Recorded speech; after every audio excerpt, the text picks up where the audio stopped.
క్రీస్తే శరీరమునకు రక్షకుడై ఉన్నాడు. శరీరం అంటే ఏంటండి? శరీరం అంటే ఏంటి? దేని గురించి శరీరం అని అంటున్నారు? శరీరము అనగా సంఘము.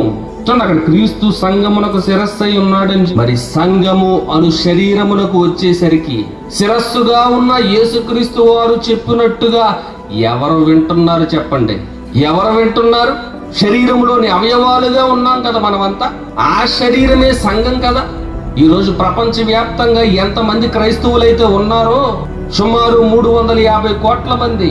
ఈ 350 కోట్ల మంది కూడా క్రీస్తు అనబడే శరీరమునకు సంఘముగా ఉన్నారు. క్రీస్తు యొక్క శరీరముగా, సంఘంగా, అవయవాలుగా ఏర్పరచబడ్డారు. ఎందుకంటే క్రీస్తుని నమ్మి బాప్తిజం పొంది ఆయన్ని రక్షకునిగా అంగీకరించారు కనుక. మరి ప్రపంచంలోని ప్రతి క్రైస్తవుడు కూడా క్రీస్తు శరీరంలోని అవయవం అయితే, ఈ అవయవం శిరస్సైన క్రీస్తుకి అనుసంధానము చేయబడితే, మరి ఆ క్రీస్తు శిరస్సు చెప్పినట్టుగా అవయవమైన నువ్వు, శరీరమైన సంఘము పని చేస్తుందా? ఆలోచించండి.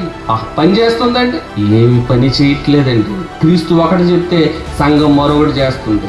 బైబిల్లో వ్రాయబడిన వాక్యం ఒక విధంగా ఉంటే సంఘం మరొకటి చేస్తుంది. మరి ఈ దేవాలయములో జరగకూడనివి జరుగుతుంటే క్రీస్తు ఊరుకుంటాడా? ఒక్కసారి ఆలోచించండి. క్రీస్తు ఊరుకుంటాడా? రక్షించిన క్రీస్తే శిక్ష విధిస్తాడు.